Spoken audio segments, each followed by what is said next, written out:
Kreu i ARSH-s, Ami Kozeli, ka qenë i pranishëm në qafthore ku ka inspektuar situatën e shkaktuar nga reshjet. Kozeli tha se që prej 15 nëntorit, strukturat e ARSH-s janë në gatishmëri të plot. Mëtej, ai tha se tashmë dihen kush janë akset më të prirura për të pasur problematika dhe janë këto akse ku shtuar vëmendja. Masat janë marrë plotësisht nga kontraktorët, ashtu si edhe nga autoriteti. Ne jemi në kontakt të vazhdueshëm me të gjithë institucionet, ku flas këtu me policinë e shtetit, me emergjencat civile, me urgjencat, në rastet e bllokimeve ekstreme, të cilat deri më sot ne nuk kemi raportime as këtu në zonën tonë, bazuar në protokollet e sigurisë rrugore.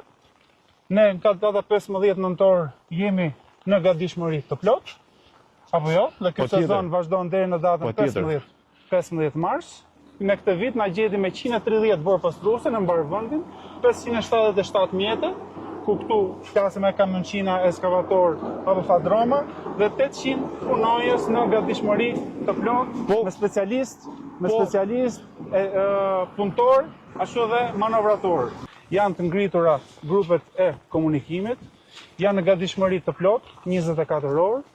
Probleme po hasen në Kukës, në Valbon, ashtu sepse në këto zona ne kemi skarpata shumë të paqëndrueshme dhe kemi rënje inershme të vazhdueshme. Kemi pasur situata edhe në Qukës Qaflloç, ku ka pasur rënje për shkak të aluvioneve.